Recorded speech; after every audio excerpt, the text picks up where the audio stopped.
Kris is our next speaker, a graduate of Fanshawe College and currently holds the position of GIS and Planning Tech with the town of Gravenhurst. Previously, he has worked in the private sector, where he's provided a variety of technical design, drafting, graphical services for various clients. Kris has been a member of the Canadian Association of Certified Planning Technicians since 2007 and has held various positions on their council over the years, including vice president and most recently president. Kris has a great passion for urban design, but also likes to play hockey, ski, enjoys long walks on the beach, candlelit dinners, and bearskin rugs. Kris's topic tonight is tactical urbanism.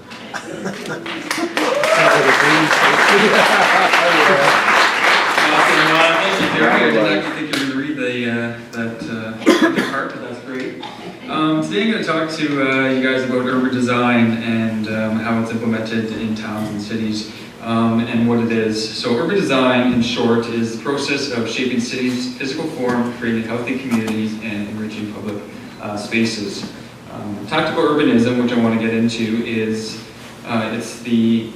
it's more for the city and citizen-led approach. It's about improving the livability of our towns and cities using low-cost temporary changes. Terminal Vista I want to talk about as well, and that is looking at views of buildings and monuments which stand in the middle of roads, as this one here is shown in Guelph. It's a church. If John Galt who was the founder of Guelph, was still here today, he'd definitely be saying Terminal Vista baby, because the city was based on his plans and terminal vistas of those type of views. Tactical urbanism uses materials that municipalities already have and labor that they already do. They are using this as a low-cost way to implement types of projects into an area that is more so for these areas that are going to be extended at one point. And it's with the tactical urbanism also extends something that's already successful. So in this photo here, it's showing the market square in Guelph, where you can see where the pink line is. It's showing that it's connecting to the market square and to businesses on the other side of the road, using the tactical urbanism of doing a walkway with a planter in the middle. When you do these types of projects, you'll end up getting into naysayers and people that maybe just don't understand it. So what are you doing? A lot of people get a bit in an uproar. So here, just showing sort of some of the people that maybe didn't understand what we were trying to do at the time in Guelph, and so they just had a little bit of things to say on the internet. They didn't like what we had to do.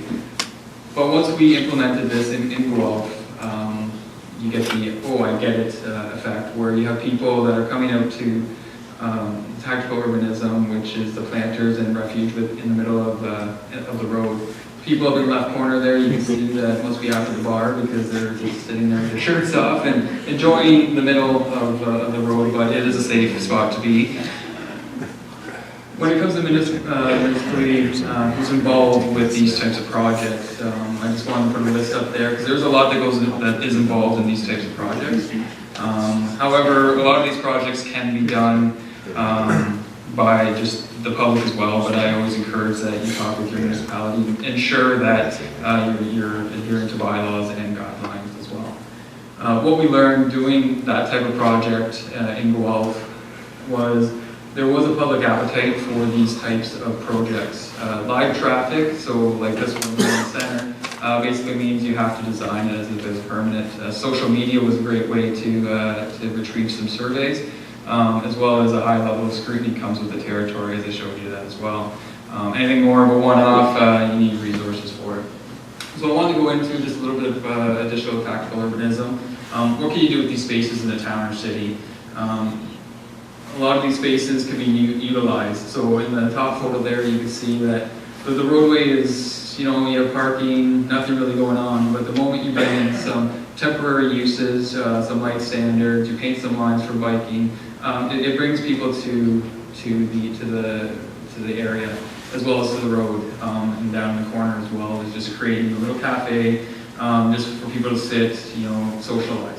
Another interesting one was intersection repair. The top one was done in Oakville, And I really love these because it's taking an area and just uplifting a little bit, and all it takes is just a little bit of paint, a little bit of labor, and you have something that's unique, brings people to the area that maybe wouldn't normally come there.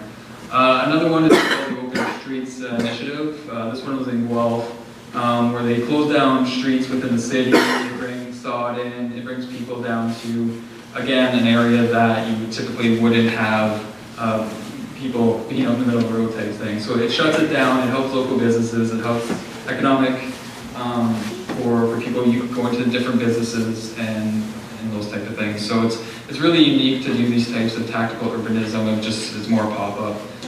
This one is just about doing canopies along the street. It's just amazing on little things that you can do in order to revitalize an area and bring people to the core areas. So again, tactical urbanism really is just basically about bringing people to the core and allowing them to go to different shops and everything else where they typically wouldn't because of the area may not have these type of features. One thing I just wanted to leave you with is you can always sit back and wait for someone else to do it, but it may never happen. The smallest ideas, like I've showed you up here, can lead to the biggest impacts when done correctly.